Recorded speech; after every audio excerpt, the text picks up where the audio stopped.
Hi, good morning. Thank you everyone for joining us today.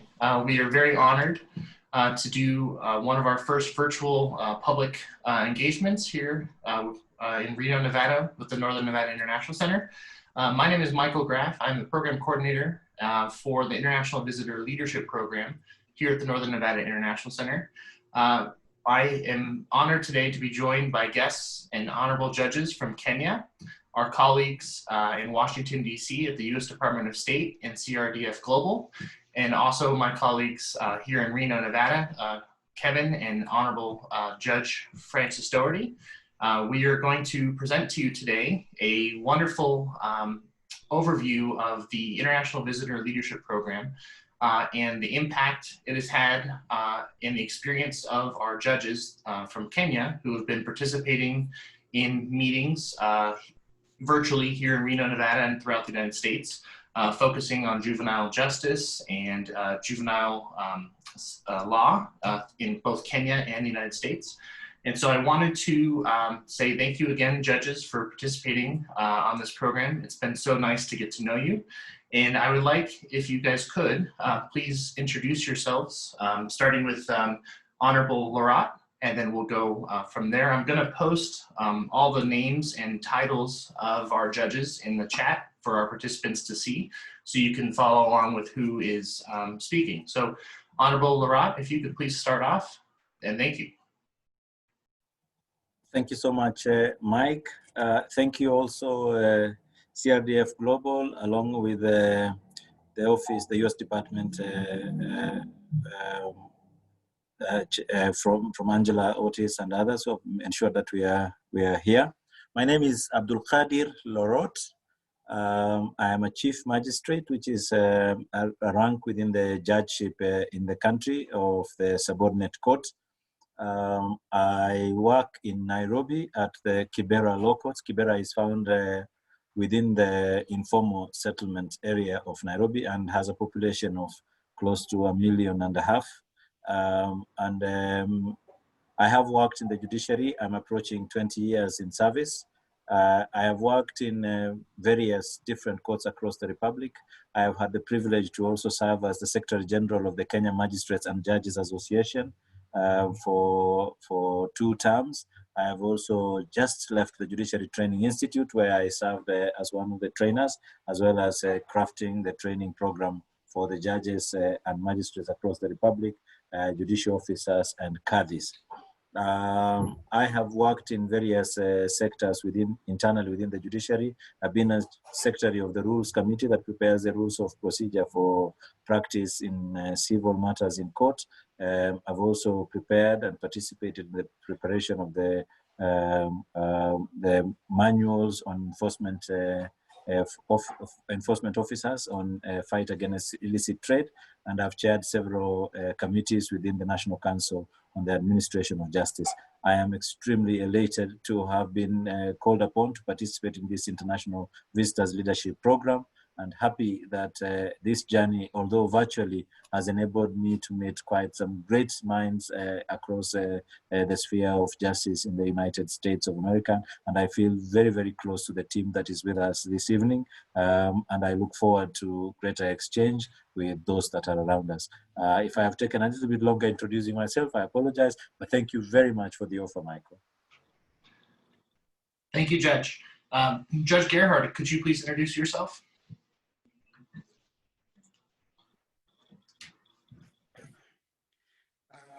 Good morning there in the US, and good evening to my colleagues in Kenya. And thank you, Michael, for allowing us to introduce ourselves. My name is Gerald Gitonga. I am a senior resident magistrate with the Kenyan Judiciary. I sit at the Children's Court in Nairobi. It's called Milimani Children's Court. I have been there for 4 years now, and I'm currently acting as the head of station, meaning that over and above the judicial functions that I perform, I am also involved in the administrative functions of the office. Previously, I worked in the office of the Director of Public Prosecutions as a prosecution counsel. Throughout my career as an advocate, which has been about, I would say, 15 years now, much of it has been in public service, save for 2 years where I practiced as an attorney.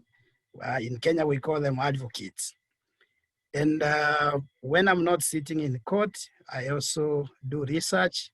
I'm currently writing a PhD thesis in public international law.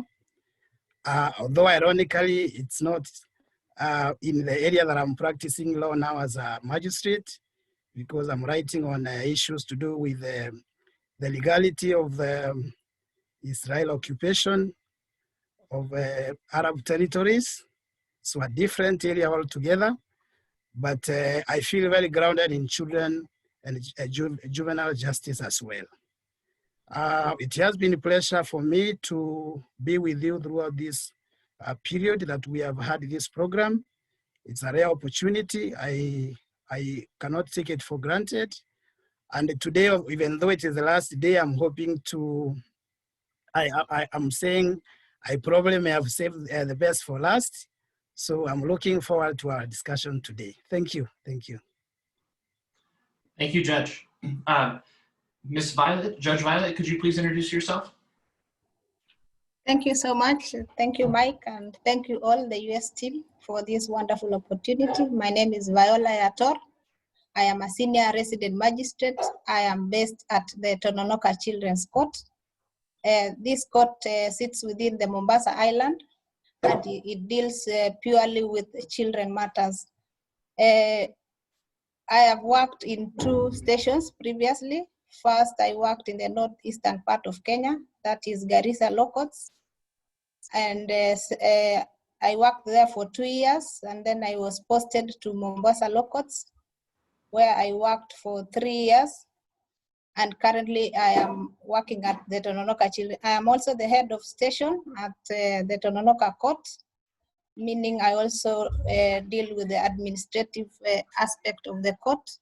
I'm also the chair of the Court Users Committee.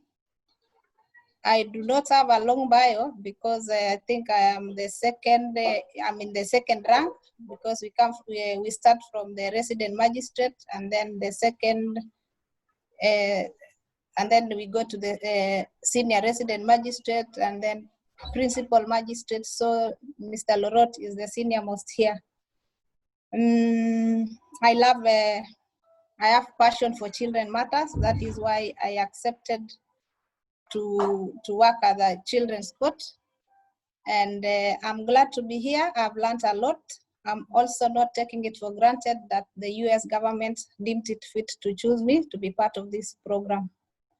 Thank you so much. I'm looking forward to come over to the USA so that I can feel that country and also see for myself, especially the National Museum, which we were taken through yesterday, and many others. Thank you so much. I'm looking forward to today's program. Thank you. Thank you, Judge. Judge Temba, could you please introduce yourself? Thank you, Mr. Michael. My name is Temba Alan Sitati. I'm a magistrate, rank of principal. My current station is Lamu Law Courts. Lamu Law Courts is to be found on Lamu Island, along the Indian Ocean, south of Somalia. This is my 4th station since my recruitment and induction into the judiciary of Kenya. I'm happy and privileged to be part of this international visitor leadership program. It's a great privilege and I get a great chance to visit the United States for a second time, because I've been there once as a student. I was a student at the Lewis and Clark College, Portland, Oregon, where I had been enrolled as a master's student for 1 year. And after completing the studies, I came back to apply the knowledge and the skills to improve the service delivery in Kenya. I'm also head of station, Lamu Law Courts. This is my 2nd year, and I'm really happy to be part part of this program, and I believe that it will be an enjoyable experience when we make the physical visit, God willing, in the coming year. And I'm also happy that my colleagues were also considered favorably to be part of this program, and we look forward to greater experiences going forward. Thank you so much. Thank you, Judge. And last but not least, Judge Wafula, if you could please introduce yourself. Good evening, Judge, ladies and gentlemen. My name is Tom Mbayaki Wafula. I am a senior resident magistrate. I am based or stationed at Marsabit Law Courts.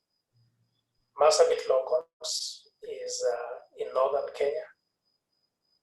It is the largest county by land mass. I have been a magistrate for the last 7 years. This is my first station as a magistrate. I'm still growing through the ranks. Hopefully I'll catch up with Honorable Laurot. And I am also the head of station of Marsabit Law Courts, chair of the CUC. Previously, I've been in private practice before joining the judiciary, running my own law firm, Mbayaki and Associates. I am most grateful for having been nominated to be part of this program. I have learned a lot, and I look forward to coming to the US to have first-hand experience of what this journey has been all about virtually. I'm most grateful, Judge, for your time, and the organizers I'm grateful, and I'm looking forward to this session. Thank you so much. Thank you, Judge Wafula. So I just want to provide a little bit of an overview of what this session is going to be about. On behalf of the University of Nevada, Reno, and on behalf of the Northern Nevada International Center, and on behalf of our citizens here in Reno, Nevada, we wanted to provide an opportunity to our constituencies, both in Northern Nevada and throughout the world, to really connect with such distinguished visitors that we have joining us today speaking. The reason that Reno is involved with the International Visitor Leadership Program on this particular project is because of our local judicial resources that we are so blessed to have. And I wanted to just mention some of those resources, and these are the resources that our visitors had intimate meetings with virtually over the past several weeks. The first is the National Judicial College, which is located here on campus at the University of Nevada, Reno. And as a part of the Judicial College, our visitors met with the National Tribal Judicial Center, which is an international unique resource that focuses on tribal law and training of tribal judges and the varying tribes and all the different ways that those tribes operate within their jurisdictions. In addition, our visitors met with the National Council of Juvenile and Family Court Judges, the NCJ-FCJ as we call them, and we're grateful for their time in speaking with them about how they provide resources and research to international judges throughout the world on juvenile and family court issues. We also want to thank the Children's Cabinet here in Reno, Nevada, which is a unique resource that provides a lot of juvenile services to keep children outside of the judicial system as much as possible. We want to thank them for their time, and also we want to thank the Washoe County Department of Juvenile Services, who shared with us some of the progressive and forward-thinking ways to keep children out of the juvenile system and how to rehabilitate them if they are in the system. With that being said, those are some of the meetings that our judges met with, and I want to introduce to you today our moderator, Honorable Judge Frances Dougherty. She is a retired Washoe County Family Court judge, and she has been working with our Kenyan judges for the past few weeks in guiding them through their educational journey on juvenile justice. So Judge Dougherty, if I could hand it over to you, and thank you for joining us this morning.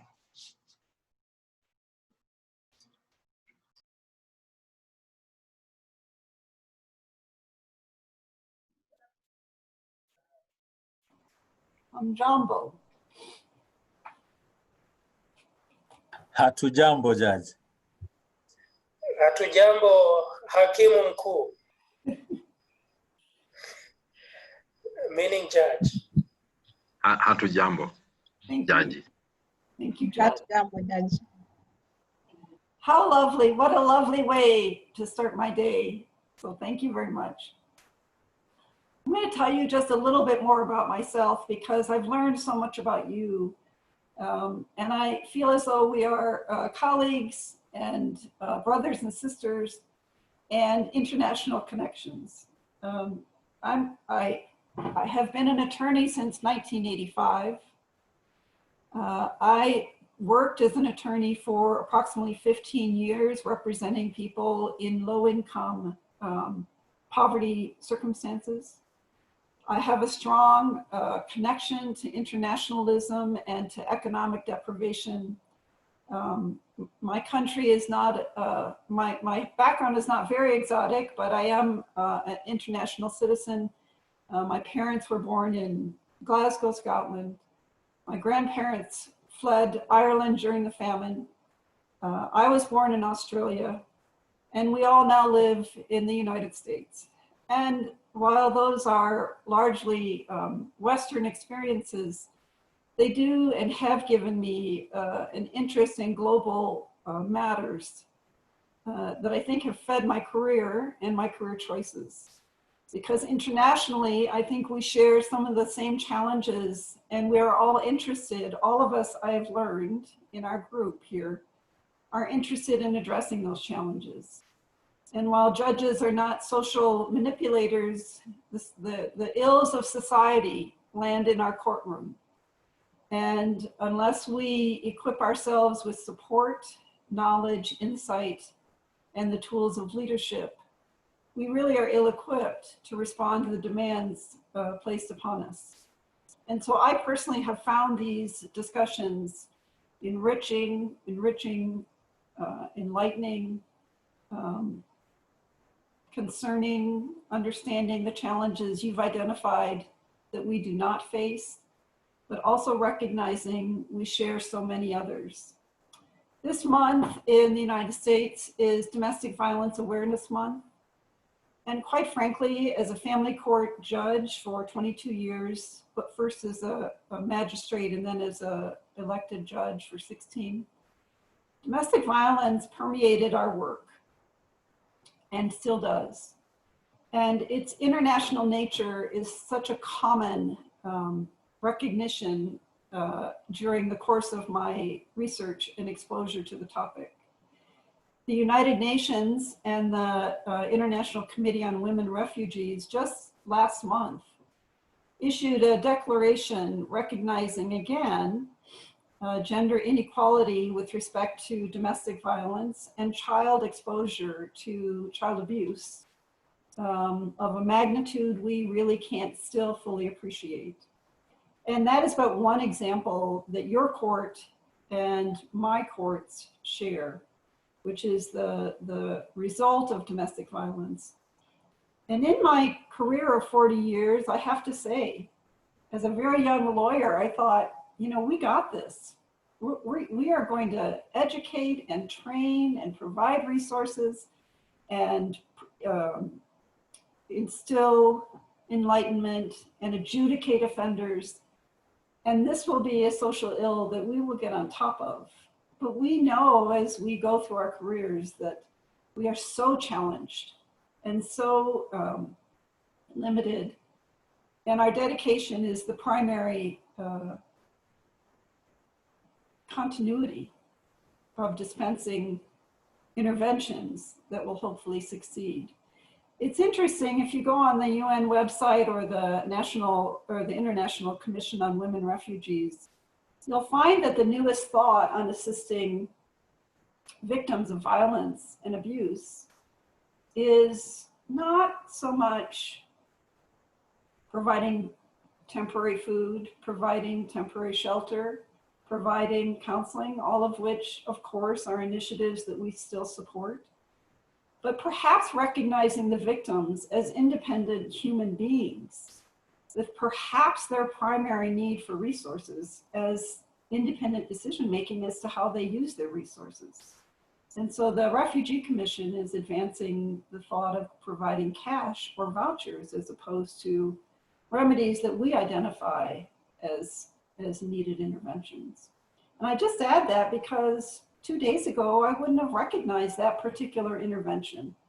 But because we all talk and read and share, it is the way I think that we continue to evolve internationally as colleagues. And so with just those areas of interest, I just retired a year ago. I've been very busy with my husband and my 2 daughters who are now adults in college and finishing a master's degree. And we're all here at home. And the last place I visited Judge Satati was Portland before the epidemic. And you must have loved it because we certainly enjoyed that city. So I'm so glad you had that opportunity. And what a great college you attended to obtain your master's. So congratulations on that. So the topic for today is really to share with each other perhaps what we have appreciated from each other, which I've tried to share with you this morning, and what you're hoping and looking forward to with respect to expanding our joint experiences and your visit here. I noticed several of you in your bios are leaders in court user committees. We don't have that. We don't have court user committees. We have access to justice committees, which are important. But I think that is a unique component of what you brought to us in our conversations. It is significant. But let me just review before I turn it over to you what we have talked about just between us. We've talked about juvenile justice, our system of federal courts and state courts. We've talked about restorative justice and alternative detention for children. We've talked about keeping children in their homes as opposed to removing them and keeping them at low levels of the juvenile justice system, if not in the juvenile justice system where we would prefer to keep them. We've talked about the economics of poverty interfering with the challenges of juvenile justice and child welfare. We've talked about the horrendous nature of child trafficking, female genital mutilation, not here, but so difficultly in your environment as a challenge. And your challenges and our challenges can be different, but our remedies and thought processes, I think, are very similar. And where do we go with these problems of such magnitude? Our child trafficking situation has worsened, not because it's expanding perhaps, but because we're finally recognizing its existence. It was such an effective system of control and manipulation of our children. You've been exposed to something very few citizens are exposed to, and that is our tribal courts. Tribal law, Native American nations within our country, I think are one of the most fascinating components of our history and our current day. And so I hope you enjoyed those experiences. And we'll be interested to hear your thoughts and responses here this morning about that particular area. So with that, perhaps we can start, judges, with thoughts about your interest in next steps, either when you arrive here, before you arrive, or where we should go as a group, both the United States and Kenya, in relation to the topics we've discussed. Anyone interested in sharing their thoughts?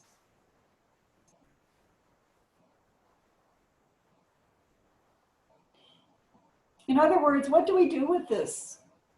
What do we do with this wonderful sharing, other than being enriched personally? What will we be able to generate from this? And how can we do it in the most mutually beneficial way? Thank you very much, Judge. I think I will take a first go, and I see my colleagues are all looking at me, so I'm assuming they're all looking at me. There is no better way of saying that. First, let me thank you immensely for taking your time to be with us throughout this process and the journey, and particularly when we had the roundtable on children and discussing juvenile justice and the issues that you have mentioned relating to trafficking and other issues, and with the community where you served. Let me just say that the 6 weeks that we have gone, although it may look like a 1 hour, 1.5 hour engagement or two in a week, they have been intense. Intense in the sense that they have been very reflective. So at different levels, they're reflective in the sense that they touch on issues that all judges generally, wherever they are spaced, it doesn't matter whether it's in the US or in our country, or in fact within the spheres of the world, would be faced with. But in particular, there are certain experiences that we have gained from just listening to how you have surmounted, having your long history with the justice system, and how to come up with a system that you now work with, whether or not it serves to its fullest limits, but the system that you've worked in. For me, at a personal level, I have found a very interesting discourse that perhaps may generate a mind to relook at our justice system afresh. First is about tenure. I know you didn't sit with us through when Justice Stein was talking to us, but we began by discussing the American system and how it works and how the justice system is placed. And I realized that there may be some pros that are very strongly persuading in having judges have lifetime tenure, so that they serve for the benefit of their lifetime. And in the course of these 6 weeks, you in the US were bereaved as a judiciary, and I think the loss of Justice Ginsburg was particularly touching, and we had discussion on that and how you select your Supreme Court judges. We also learned that they sit for life, and the reasons that permeate that particular decision to have them serve for life is something that we are grappling with in this country. Our tenure is, we have one judiciary. It's one of those functions that is not devolved. And having this function as left the national office, so we have one system. And the system then narrows down and then moves up downwards. So we have only one system that employs and deploys. When we have such a system and not as diverse as yours, then it means that we have gained a lot of experience in learning that you have several different systems that work in like cogs in a system that while separate but also feed into each other. Your state justice systems that are maybe considered separate, and some of the laws that work in different states separate from others, and how then that feeds into the federal system and the jurisdictional issues that then come about, and then particularly the tribal law system where you have sovereignty issues that then are addressed there is profound for a person like me, particularly because I share history with the tribal communities. I come from the uppermost north, which was neglected. I call it the periphery of the periphery in Kenya. So if I am periphery of the periphery in Kenya, I'm assuming that in the world I would be a minute component. I also am the only one from my community on the bench in the magistracy and the judgeship. I'm the only one from the Turkana community. We started education quite late in time, not the formal type of education, because I consider my community extremely educated. But I am the only one to serve from my community, and I've been serving for all these years alone until I was joined by one of us who is a Khadir with a very strict jurisdiction that only details Khadirship. But he has already now gone into the formal area. I hope soon that he will join us and become a magistrate. So for me, it is profound that system that you have mentioned, when the tribal, when we're taken through that process, it was heavy, and I saw an opportunity. In our country at the moment, there was a committee that was set up to discuss alternative justice systems, and alternative justice systems include what tribal law was, and of course delimiting them to certain aspects where they can have jurisdiction in matters that involve communal issues and things like that. I've had the privilege to serve as a commissioner in a judicial commission of inquiry into ethnic clashes involving two communities down at the coast, very close to where Honorable Temba serves. And this was in Tana River District. This was in 2012. It was an appointment by the president. I think the first magistrate to ever serve in a commission of inquiry. And our report, going through that, the tribal issues there, of course, then they influenced my decision to go and study international conflict management, which is one of the other areas I have studied in. But just discussing that and my tribal background, we were able to reach out to these communities and to stop first the violence before we went into discussing the justices of the issues. So I have learned greatly from this experience. Coming back to the issues that bind us together.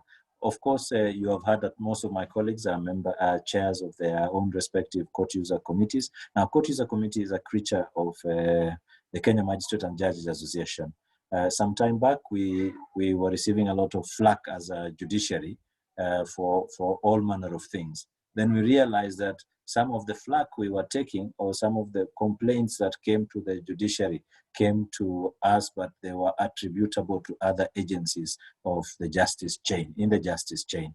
So we started off by having ad hoc meetings within the court system where we, each court then would bring together the main actors in the justice chain, particularly in the criminal justice chain, and then they would bring them together, sit with them, and then have discussions where the court descends from its high altar, comes to sit with the various heads of the various agencies and discuss problems and how to resolve them. Some of the issues that would be discussed would be as diverse as the areas and the issues that that affect the particular areas. So I have been in the court user committee since its inception, since the thought pattern, and I am privileged to chair the court user committee. We call that CUC, Special Working Group at the national level. So I've been chairing it for some time, and I think since its inception, and it was now joined as a specific responsibility of the National Council on Administration of Justice, and through it, we have been able to achieve a lot because it is the highest form of stakeholder engagement in how we manage our issues. And I think from the experience that we can share is how this has now been entrenched and made into a service that can be done through law. Before I get into the justice chain, I think one of the issues that this particular program has been very intense on me is the fact that the relationship between judges and those they serve, and the willingness of judges to share their experience. That forum is usually very hard to come by. And I think I consider myself a very privileged person to have sat through where judges share their widest of experience with us and contributed to some national issues of national importance, such as just as recent as yesterday when we had Judge Wilkins with us, and we were extremely late the day before yesterday, I think. Was it yesterday? 6th, yes, when we had Judge Wilkins with us. And it was intensely gratifying to know that he had taken a personal journey as a judge, and also while delivering justice, but also trying to bring issues to the fore that would otherwise have been in the back seat. And it's encouraging that as judges, as agents of change, we can be agents of change. I know you say we see society at its worst. We receive society at its worst because when people dispute, sometimes some of the dust of their conflict settles in our eyes and sometimes never leave us. Some of the trauma that the victims face stick and stay with us. I think the best way is to always share all this and then try and reach out and see how best then to try and resolve so that it never happens again. And I'm very happy that in the process of all this discussion, I was able to share freely with the judges and the experiences we have. And I think I'm leaving this virtual program a much better person. And really now looking forward, I've never visited the United States, and really looking forward to visiting there, and particularly to visit Reno, Nevada, and perhaps if resources allowing, enroll in that College of Judicial Education and then become a much better judicial officer than I possibly am right now. Thank you very much, Judge.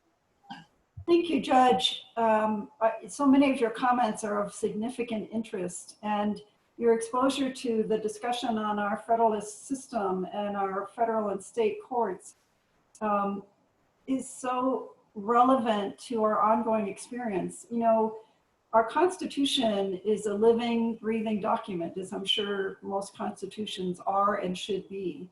And the concept of federalism up until about 1935 was pretty rigidly, the federal courts are federal issues, the state courts are state issues.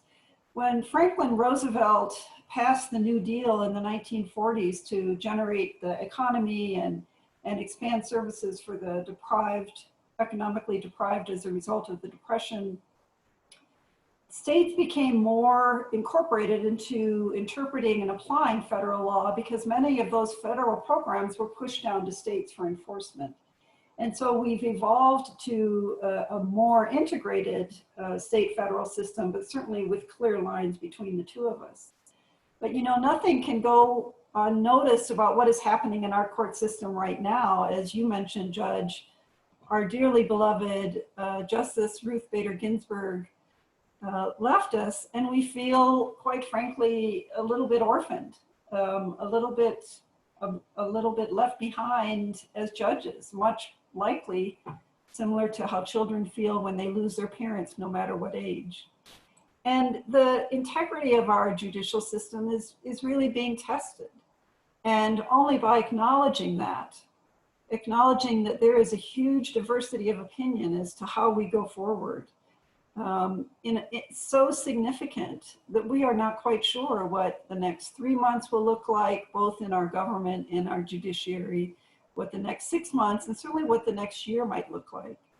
And so it's very distressing on the one hand to consider those issues as a destabilizing force in a branch of government that is very stable.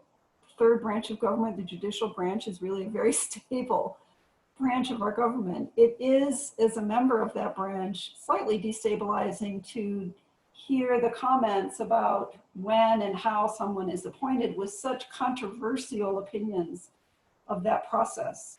And then, Judge Laurot, even as recently as last week, the discussion has arisen that term limits are now something that should be considered for Supreme Court justices to avoid what is a destabilizing impact of losing a judge, and then this transition that has become quite challenging. And so I think as judges, we learn to work under our constitutions, under our laws, but always maintain a perspective that we are in a system of change, and our contributions are significant in stabilizing those systems as we go through those changes. So I'm so glad you had that discussion on federalism. I think it's so relevant to the nature and extent of the way we administer justice in this country and how it can be destabilized at times. I'm wondering, did you talk on, with that same panel on the transcontinental issues of security and exposure to cyber interventions? And did you have that discussion with any of your groups? The challenges that we all face. We face in our last election here in the United States. We may face again in our next election, we don't know. But the unifying challenge of transcontinental insecurity and criminal behavior. Were you able to have those discussions, and are those areas that you're interested in continuing? I think thank you, Judge, for your comments.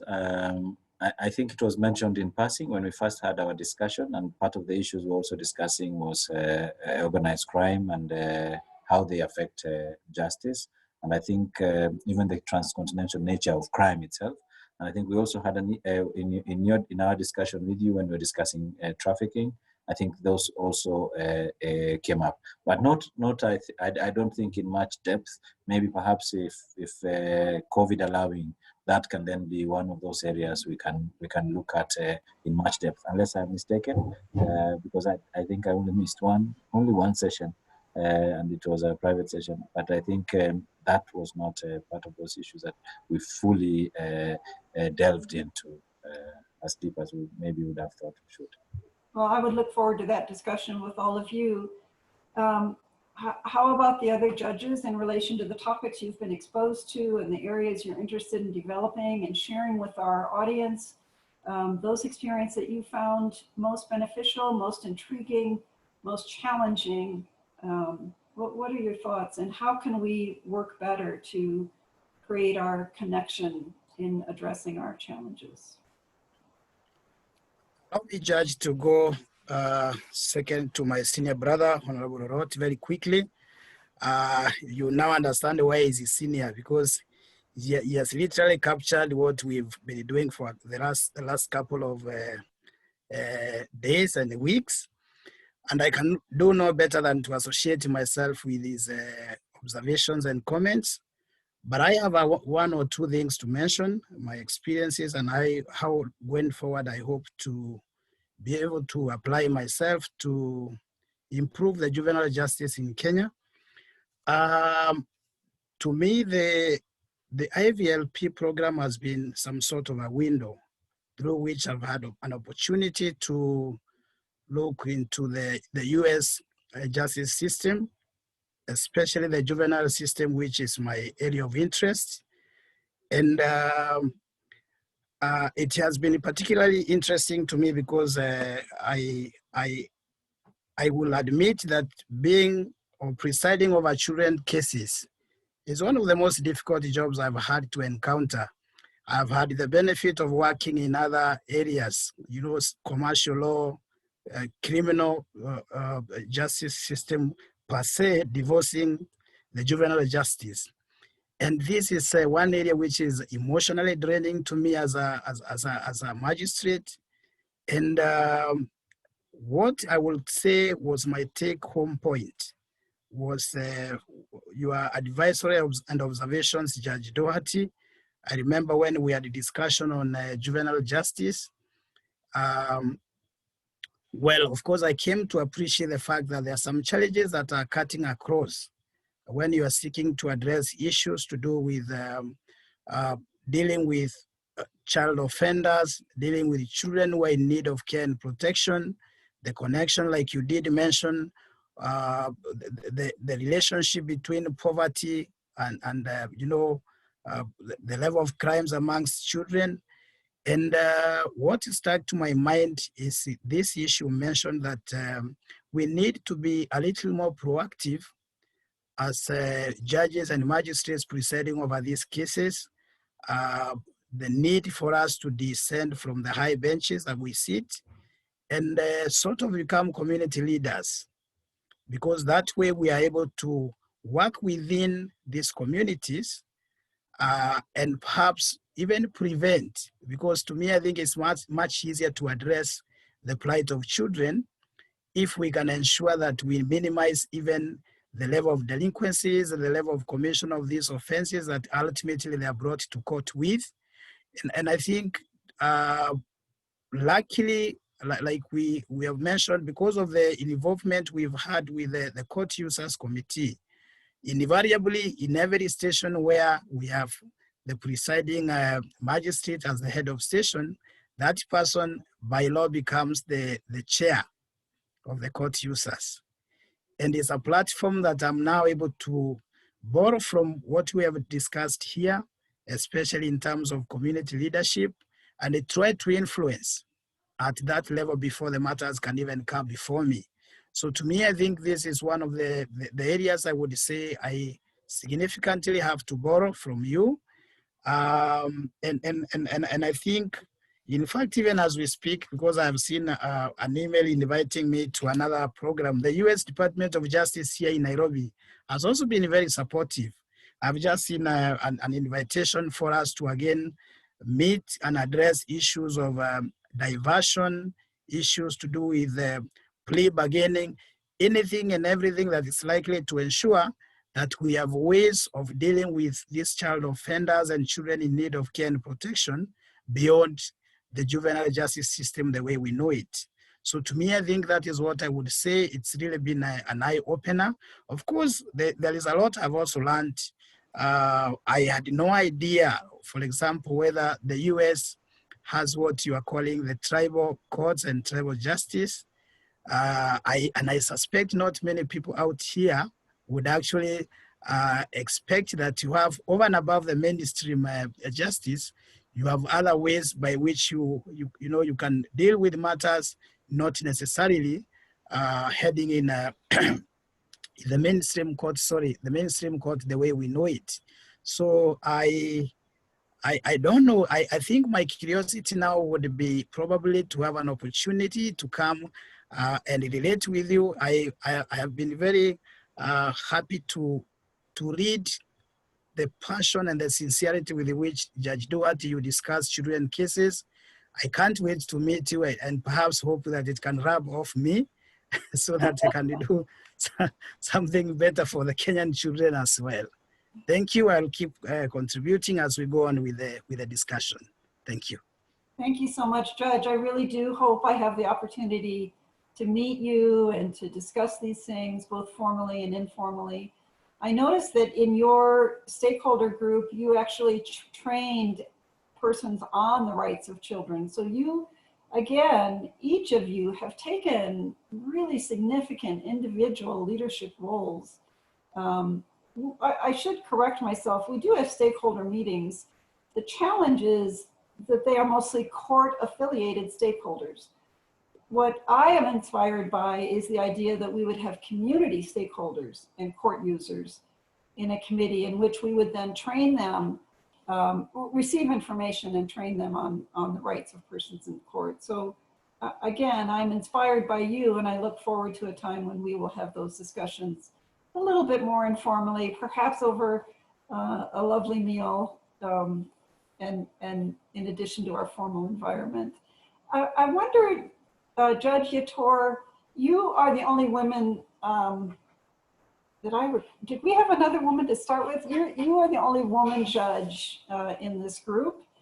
And it's interesting to have the perspective of all the judges, regardless of their gender. But I am interested in your thoughts and feelings with respect to both your work, and you too have done some incredible work with Court User Committee and training. And then if you have any perspective on the issues associated with being a woman judge, whether they're different, the same, not noticeable, I think every person has a different view, and how that might have helped your career or challenged it. I know I've had both benefits and challenges from that. You know, in this community, the common saying is, well, our family judges should be women. On the other hand, I've had as many comments saying, you know, that judge is far too emotional. She doesn't apply the law, she applies her emotions. And so it's kind of a no-win in some ways. And I don't want to make it too radically significant. But if you had thoughts in that area, it would be interesting to hear them in relation to what you've absorbed through this experience.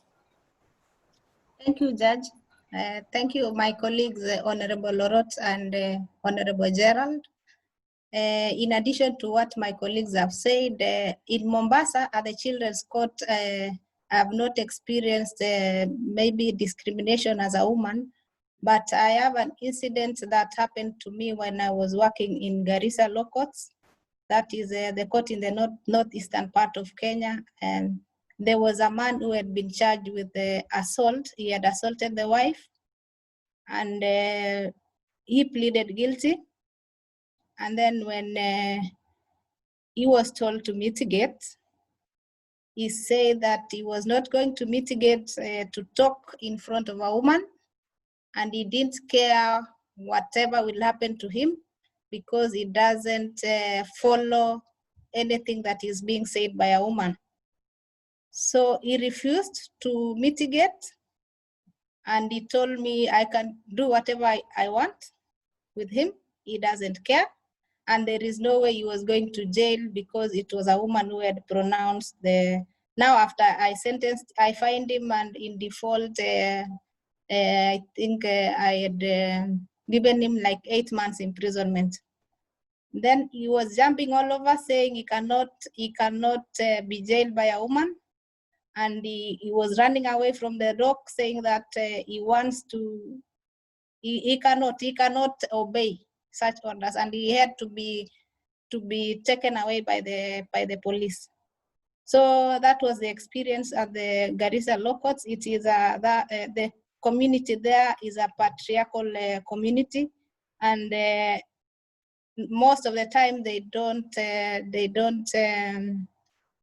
value women, and they don't believe that women can actually go to school and maybe even make serious decisions in life, despite the fact that we had a judge, a female judge, a female chief magistrate, and a female legal researcher.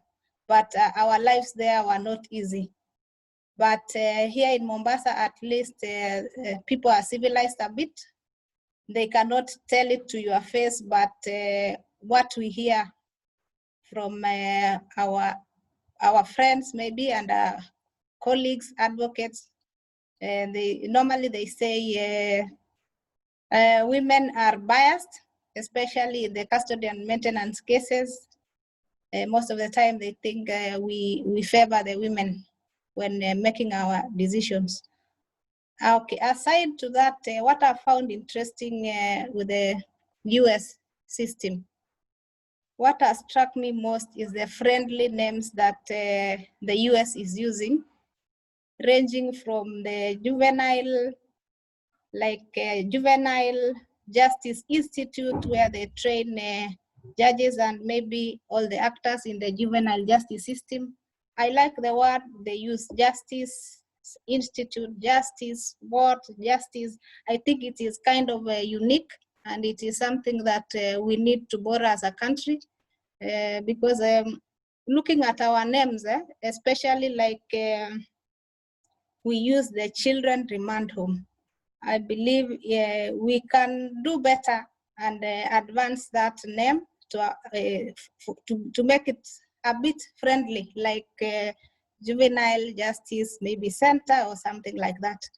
So I think it has struck me in terms of the friendliness of the words that are used when it comes to children issues.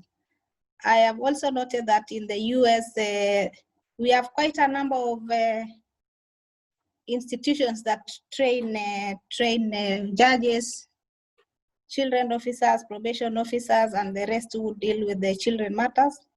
And I think it is something that our senior Honorable Laurot can do something. I know he knows the best way how, such that we can have a center where we train our judges and magistrates who are handling children matters, or even all of us, because at some point we handle children matters wherever we are posted to different stations. I noted you have in the US, you have the juvenile justice guidelines. They are very comprehensive. Similarly, in our country, we have they are called, I think they are similar to practice directions. And they are about, I think the directions are between 6 to 10 pages. They are not comprehensive as the one in the US, because I've seen it's very comprehensive. It also provides for a report card that shows what happens after all this is followed. What is the scorecard? How many children have been removed from the system? How many children have we finalized their cases within the shortest time possible? So I have a feeling that the US is far much better in terms of children matters compared to our country. And I believe these are things that as children magistrates, we can borrow from the US and involve the relevant departments so that we can have a system that is almost similar to yours. Oh, I think that is it for now. Thank you so much. So thank you, Judge Yator, for sharing your thoughts on that. I can relate to your initial comments and also your latter. I do want to refer all of the judges to another nonprofit organization of a significant nature in relation to juveniles, and that is the Annie Casey Foundation. And Annie is A-N-N-I-E, and then middle initial is E, and then Casey, C-A-S-E-Y. The Annie Casey Foundation, I bet Judge Tatali, I don't know if he's still with us or not, I bet he came across that foundation if he was doing research in the area of children. But that foundation keeps data on our children in poverty, our children in vulnerable circumstances to a degree that it is frequently relied upon in research and discussion. And within the Annie Casey Foundation is an initiative called JDAI, and that stands for Juvenile Detention Alternative Initiative. And while I was the juvenile judge for 10 years, we implemented those protocols, and that is how we accomplished reducing our detention and creating alternatives to detention. We will post the website to both Annie Casey and the JDAI guidelines for you either now or immediately after the program. But I will tell you, as a juvenile judge, it had the most consequence for me in implementing effectively initiatives to keep children out of detention, create alternatives, and pro-social activities that allow them to grow into healthy adults. So I hope you consider it. Oh, Ms. Judge Yator, is that your child in the background? No, my sister. Your sister. Yes. Judge Wufala, I'm so interested in hearing from you. You've done so much in your work, in leadership, both in the courtroom and in community outreach, that I'm interested to hear your thoughts and where you think we should go from here, or where you hope we should go from here.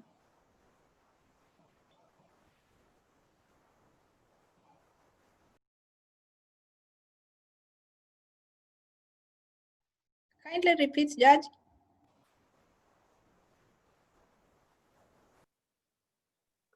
Wafula.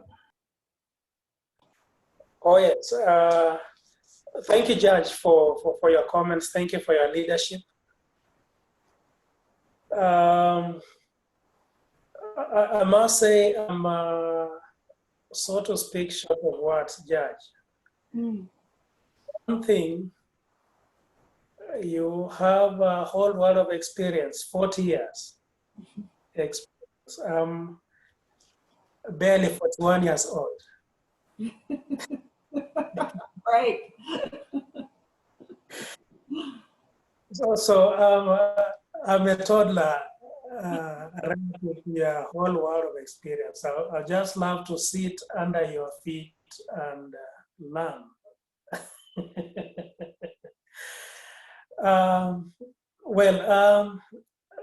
I've learned a lot during this journey. I've learned a whole lot of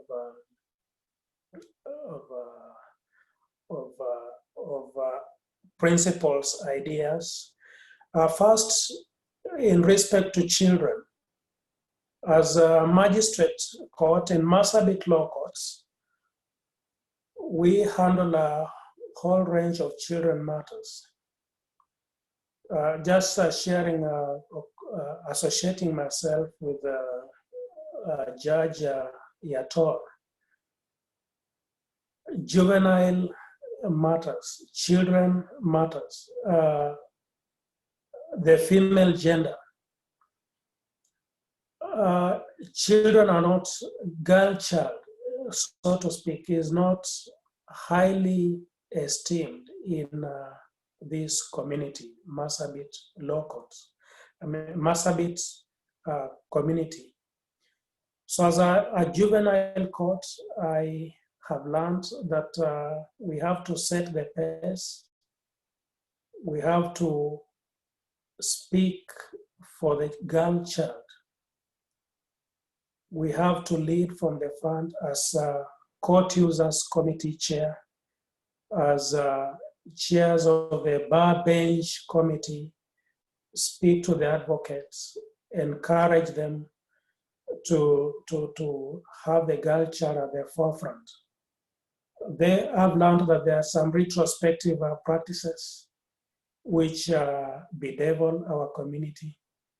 But having learned from your tribal courts and how they handle matters in their native setup, that to me is so inspiring, because then I can go down to the grassroots, and with the knowledge I have amassed, and hopefully when we come to the US and have the first hand feel on what happens in those tribal courts, what happens in the juvenile courts, I think it will be a whole enriching experience for our local community.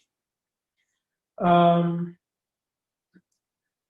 have learned a lot about the judicial system, the federal system of government. What struck me is that you do not need to be a lawyer by profession to be a judge. If you are to raise such a comment among the Kenyan populace, it will sound so ridiculous that someone who is not learned in law can ascend to the seat of a judge and deliver justice without knowing what justice is all about. So for me, it is a whole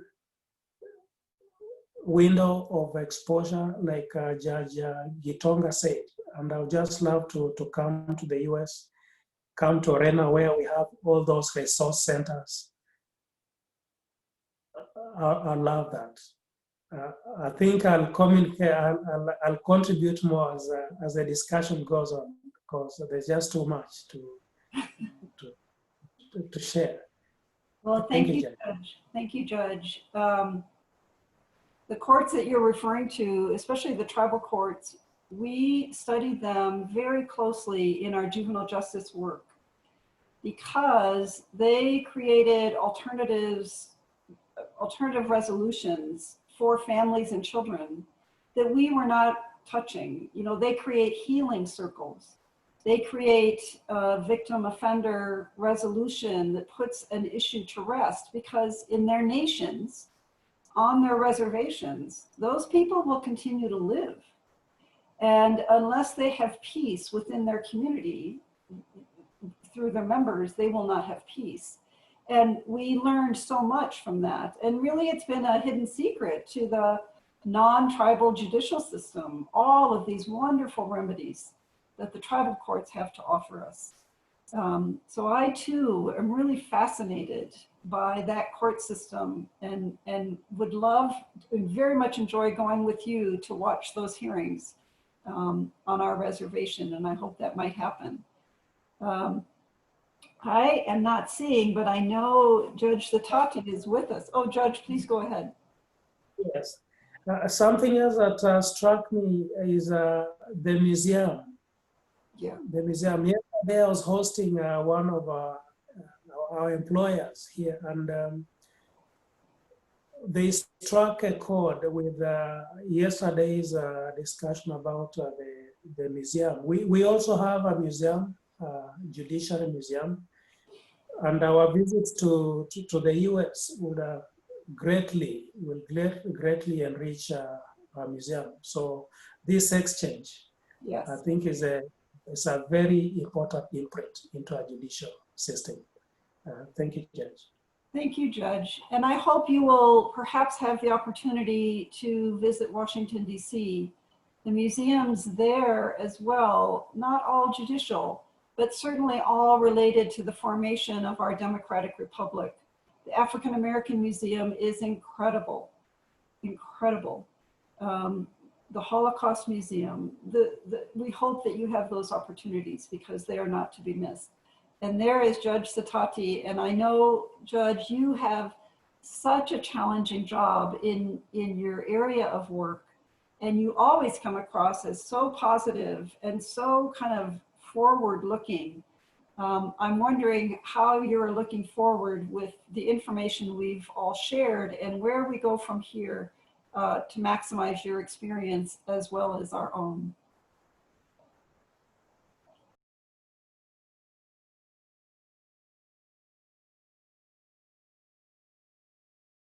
Go ahead, Judge Temba.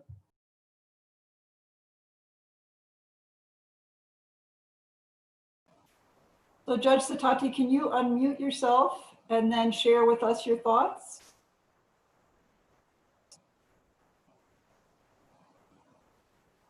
Thank you, Judge. I lost you a bit there. But thank you for the moment to share my experience. I was praising you. I was praising you very much. Thank you, Judge, for your kind words and thoughts.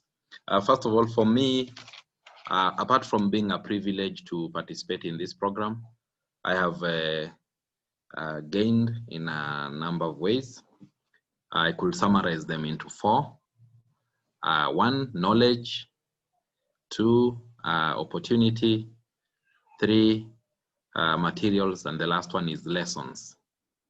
And if I go to knowledge, it is clear, as my colleagues have said, that the information, the amount of information that we have learned through the one-on-one session with the judges, Judge Dougherty included, was very informative. It's a lot of information. It's something that triggered curiosity for further reading and also for further research. And one of the most important things is the knowledge of how the US system works. The duality of the federalism and the tribal courts is something that is very unique about your country. And it takes into account that justice, no matter how it is packaged, is a universal theme. Whether it is packaged as a federal idea or a state idea or a tribal idea, it is a universal theme that needs to be appreciated, taking into account unique circumstances of each country. That is something that we will take into account as we apply ourselves to our constitution, our traditional justice systems, and also at the prevailing culture that is in our country and our region generally. Opportunity for me will be, first of all, to meet totally new friends and also senior colleagues in the justice sector outside our country. That includes Judge Frances Dougherty, although she left the bench. This will be an extension of what I'd experienced in the United States. I had the privilege of meeting the Chief Judge, Michael Mossman. I think he retired as the Chief Judge of Oregon District last December. I also met the oldest judge, the seniormost judge in that district court, that is Mr. Justice Robert Jones, who I think is now clocking 94 years old. It confirms that service as a judge in the United States is for life. He's 93 and is still administering justice to the best of his abilities, without fear or favor, and with utmost fairness to all that come before him. He shared a lot of his experiences with me and also my colleagues whom we are going to visit and also tour the court. It is a federal court, and we had a lot of interactions with other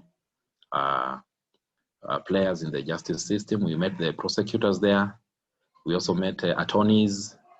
We met other judges, judge magistrates also. We met them and interacted and even sat in court during trials and had a first-hand experience of how the federal court system works. It was a great experience for me. And for me, this is a second opportunity now. I hope that with the added package of the tribal court, that will be something more for me. It will be a much more better experience. So for opportunity, apart from visiting the judge, visiting the country a second time, there's also the added chance of possibly considering further studies. In one of our discussions, we learned that you have a center where PhD programs are being offered in different disciplines, including children matters, juvenile law. And I think for me, that is something that I would want to consider very seriously, because I've already attained a master's degree, and I think the next level will be a PhD. So opportunity for me is something that I have also found to be very valuable. On materials, the CRDF, Madam Kathleen, Madam Brittany, and their very strong team, Madam Ashby, Madam Tomika also in the background. They have given us online materials, websites, links, and pages where we could go and do more deep dive and get more information, just to sharpen our knowledge, to sharpen our experiences, interactions before the actual visit. So those materials, including the book by Judge Wilkins, and also he promised more, and also other materials that the judges have given us, and which we'll also look through the emails that we are going to share with the judges.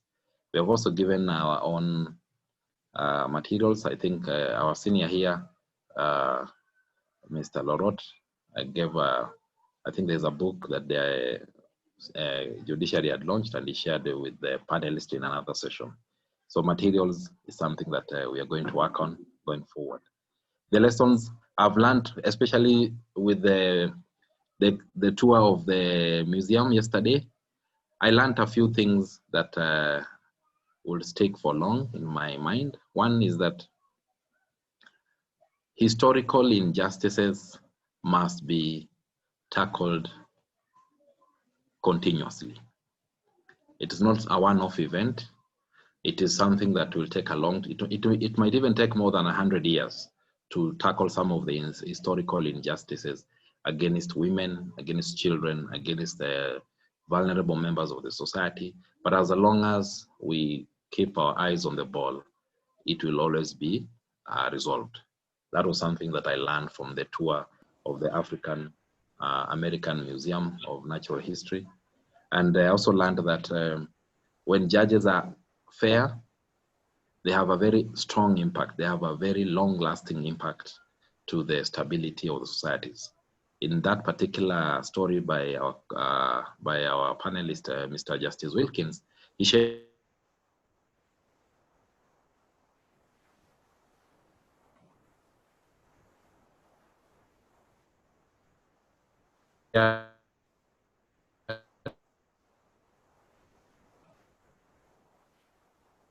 Okay, so Judge Sitati, are you there?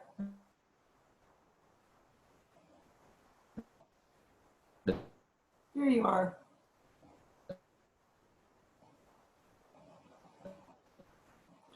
So while Judge Sitati is getting reconnected, we're going to open, are you here, Judge? We're going to open up the last bit of this incredible. in a very complicated situation, and that. Okay. All right, so we're going to move, Judge. I'm sorry we were cut off. I lost network connectivity. Sorry for that. Okay. I was saying, yeah, lessons learned that fairness of rulings and judgments by judicial officers and judges has a critical impact on the stability of societies. Yes. I also learned that knowledge is power. The more you know, the better you are able to act in terms of understanding the interplay of different issues. I was privileged to get to know the intersectionality of law, politics, culture, and legal systems. Very critical presentations. They showed how the politics affects the appointment of judges, also removal, how culture impacts decision making, how legal systems contribute to either access or impediment to access to justice, and also how innovative judges can be to tackle in terms of tackling emerging issues. I recall one of the lessons that Judge Kendall shared with us in the transnational crime presentation about how we need to think outside the box to tackle some of these transnational crimes, about collaboration with other players, and using our own judicial local tools to bring about better results, something that I'm also going to apply. Thank you, Judge. Thank you, Judge. Thank you very much. So we're going to use the last bit of, and as usual, Judge Sitati, your comments are well thought out and very beneficial to the rest of us. You seem to have an ability to analyze the information you receive and categorize it very well for the rest of us to appreciate. So you have many talents, and I appreciate you being part of the visiting group. Mike, do we have any questions from the participants who have been listening to this intriguing conversation? Not at this moment, but if they would like, we have a few panelists or attendees that could ask a question now if they like. While they think about maybe a question, I have one for you judges. Maybe one of you could speak on behalf of the entire group, but of something that was so enlightening to you as a part of your perception of the United States. Would you be able to share with us whether it was something in your profession that you learned, or maybe something about the American culture or our system? We would love to hear from you something that just kind of opened your eyes, because it is also inspiring for us to learn what is positive about our country that we are able to share with the world. So if anyone would like to take a stab at that.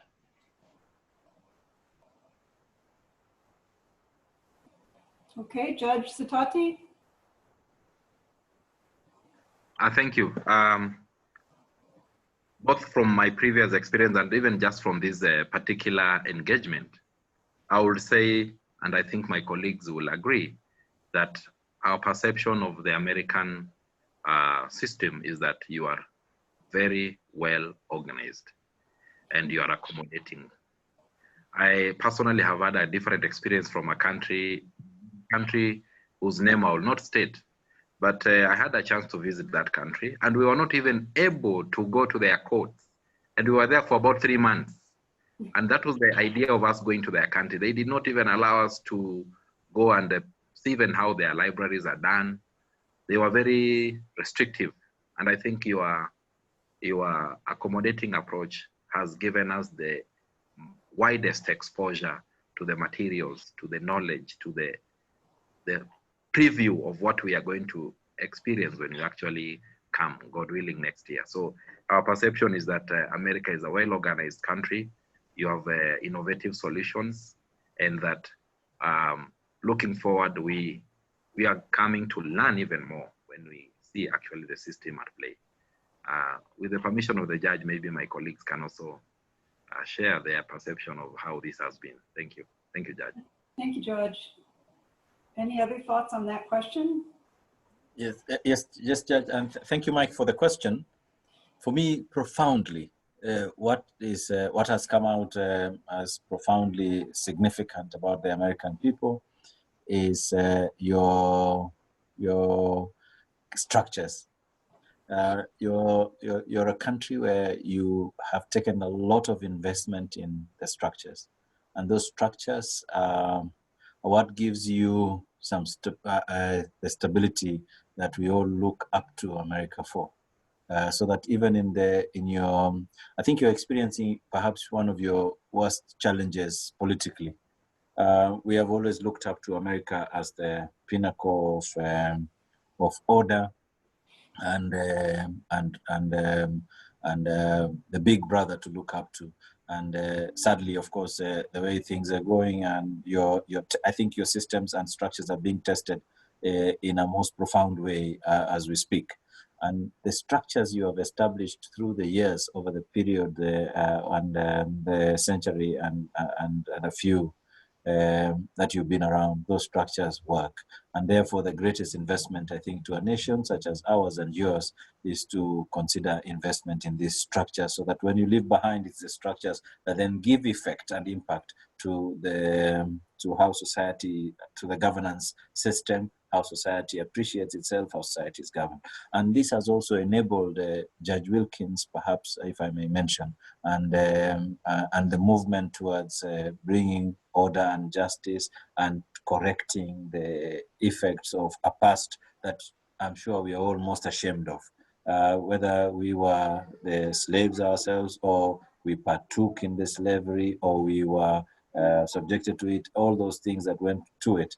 I think it is those that then allow us to even have these discussions that we are having with all the panelists. So I think for me, the structures in America work, and they work very well, so that there is a lot of independence of thought even amongst the servants of those in the service of the state, so that you're not your political opinion, perception, your view is not reflective of or it's not reflective of the order of the day, the political order of the day. So, and I think if we were to borrow that, then we would have a better society than we currently have. But I think also that that is a very good thing to look up to. If I may just respond, Judge, first of all, thank you for that. You really gave me some encouragement. I will say it is a very difficult time for all of us in this country. And I hope that our structures, particularly our Constitution, which there wasn't a day, even now as I'm retired, there has not been a day in my work as a lawyer and a judge where I did not view my legal decision-making first and foremost from the constitutional protections and the Bill of Rights afforded every person who resides in this country. And so that structure has led me to be able to kind of exist in understanding that documents and structures may be challenged.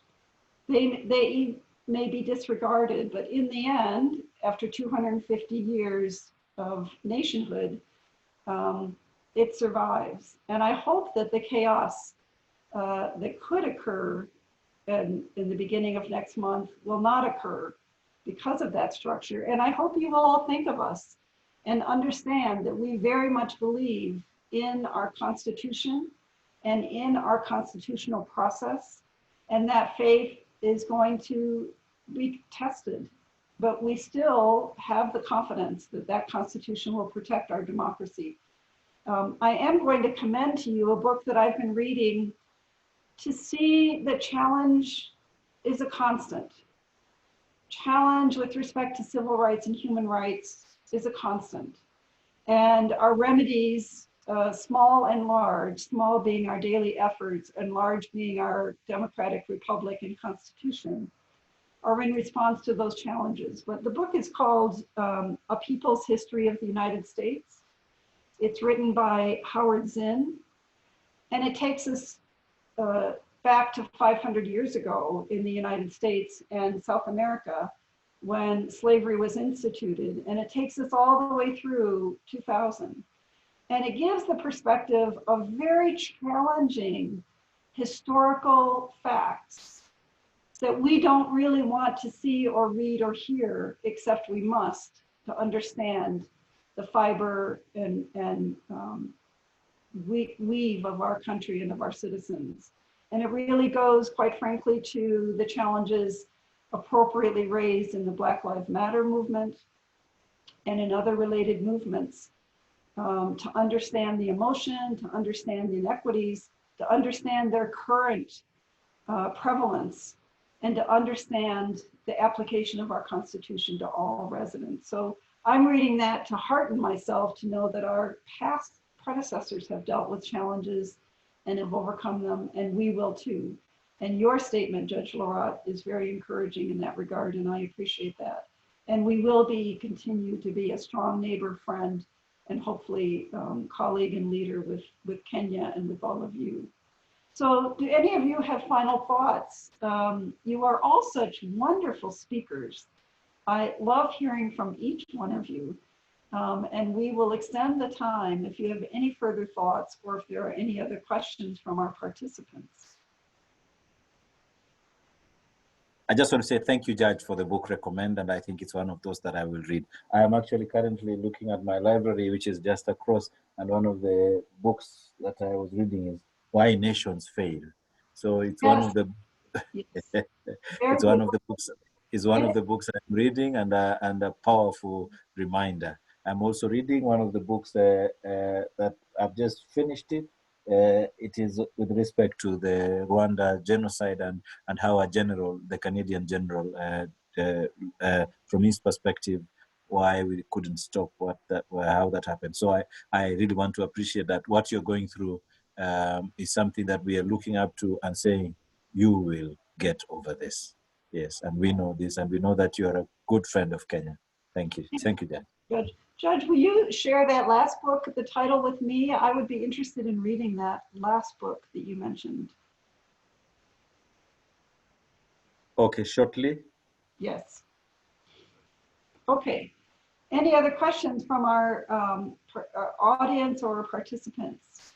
Judge, we have one more question, and I think it's an appropriate question to end our session on, but also, as Judge Dougherty was saying to our panelists, if you have any other last thoughts, we would be able to go over time if you'd like to hear from you, because it's very important that we understand your thoughts about this process. So the last question we have today, if our panelists could describe if you think of the United States, what is one word you would use to describe it?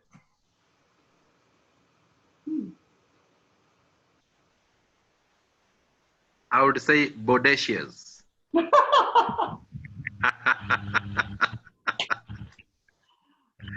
makes me happy. That makes me happy.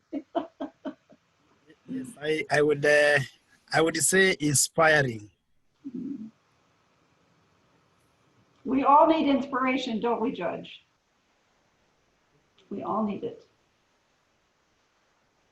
And you are all inspiring. Judge Wafala.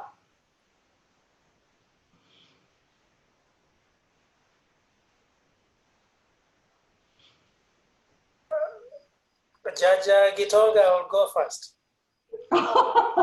Okay. It's okay. It's okay. I already said, Judge. I said I would summarize. I would say inspiring. To me, I think, well, you asked for just one word. I said inspiring.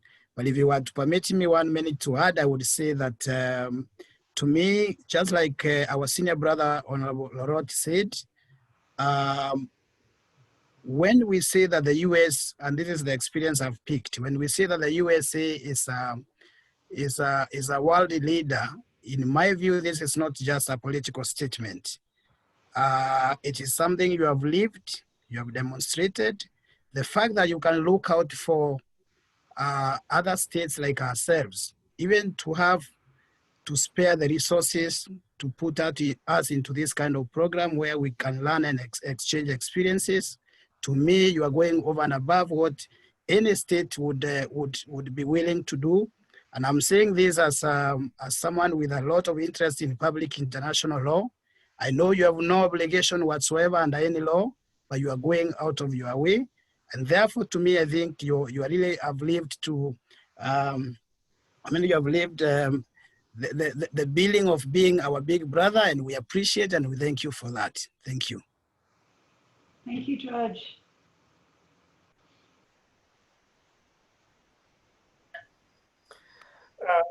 Thank you, Judge. I think that was important for him to put across. I do not have a single word for the US, except it is a whole world of experience and opportunity. Opportunity in the sense that it exposes us to the knowledge we wish to learn or know. It is a land of opportunity in terms of exporting its knowledge and importing, just like the IVLP program, such that there is cross-border transfer of knowledge, building bridges, and the whole world becomes a better place for everyone. It's the land of experience and opportunity. Thank you. Thank you, Judge. Yeah.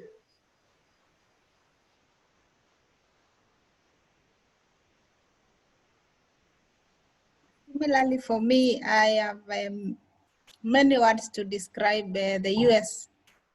Being a beneficiary as a court, I would say generosity and willingness to share your knowledge, especially to people from Africa like us, Kenyans. I think that is a big thank you to the government of the USA. Thank you so much. Thank you, Judge. We think you're amazing as well. My one word is rainbow. I think you're a rainbow of very many cultures, mixture of many things, and it is that your diversity is your strength. And the fact that you're able to just share all that with us willingly, that is something that we don't take for granted. Thank you, Judge. Thank you, Judge. Thank you, judges. I think it's about time to close. So Judge Dougherty, if you want to share any of your final thoughts or thank yous, we'll let you write out the session. Well, Judge Sitati, did you have any comments? Oh, Yes. Sorry for that. Thank you, Judge. I would like to take this chance once again to say thank you to the United States government and the partners of the US State Department, CRDF, and the other players. I also thank all the judges in absentia, those who are not here today. Thank you, Judge Dougherty, for being present. I think in more than one session you have been with us and you have given yourself totally to us in terms of sharing, guiding, and also giving us a moment to express ourselves. That is something very precious.